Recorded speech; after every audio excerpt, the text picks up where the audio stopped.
Hey, I'm a digital avatar representing Laura from the Vacation Countdown app. Travel looks different going into 2026, so let's talk about what's actually changing.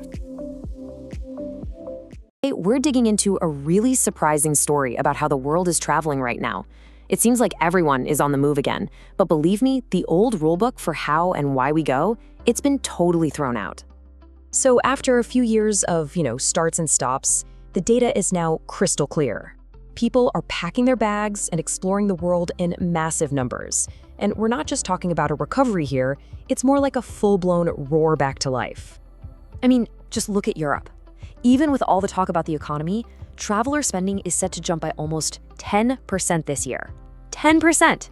That just shows you how incredibly resilient our desire to get out there and explore really is. But here's where the story gets really fascinating. So yeah, the what is back. The planes, the hotels, the crowds, you name it.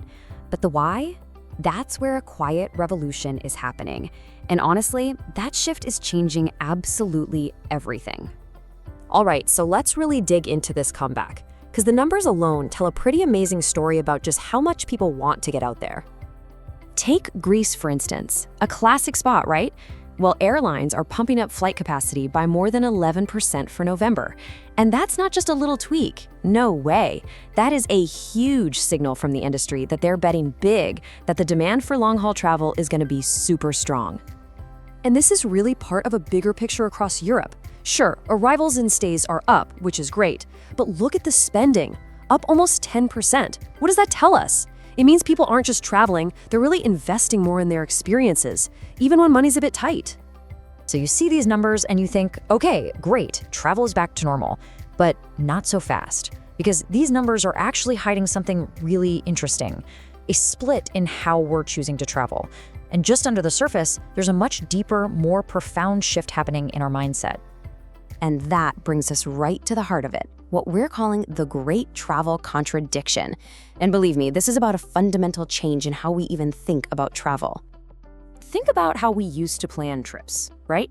The destination was everything. You'd pick a spot on the map, and that was that. But now, we're seeing this massive pivot. It's becoming less about the where and way more about the why. People are now choosing experiences that really connect with their personal passions, their values, their goals. And there's actually a name for this. The experts are calling it purposeful travel.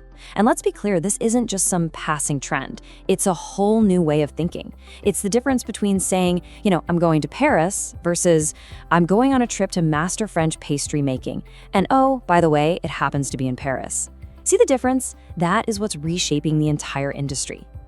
So what's really fascinating here is seeing how this new playbook is showing up. And it's not just in one corner of the market. It's happening everywhere, from folks taking a holiday road trip all the way to the super rich. I mean, get this. For holiday travel in the US, a whopping 90% of people are planning to drive. 90%.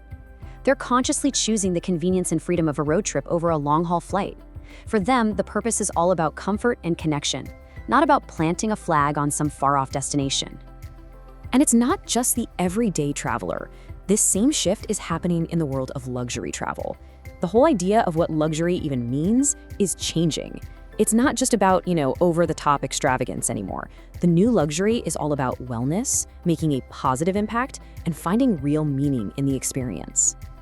Okay, so wait a minute. How does this make sense? On one hand, you've got people staying close to home, and on the other, you have record flights to Greece. Well, as you can see here, it's not really a contradiction at all.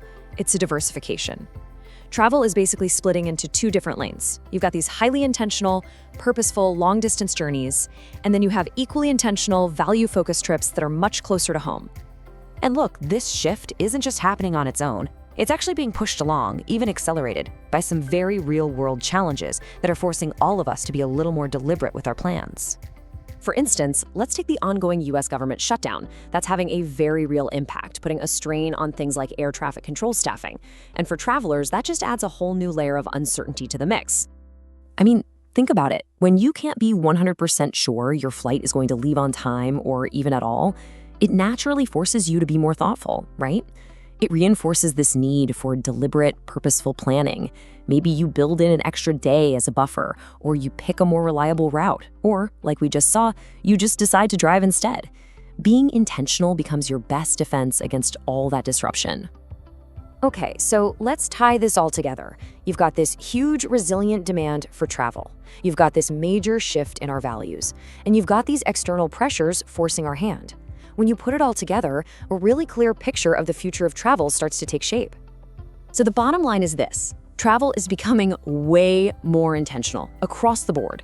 The why you're going is now just as important, maybe even more important, than the where. It's less about just escaping your day-to-day and way more about actively engaging with a passion, a purpose, a goal, and that's true whether it's 10 miles from your house or 10,000. And so that leaves us with one final thought, something for you to think about. As you start dreaming up your next adventure, the big question isn't just where am I going to go, it's what's my why? What's the purpose that's going to drive you to get there?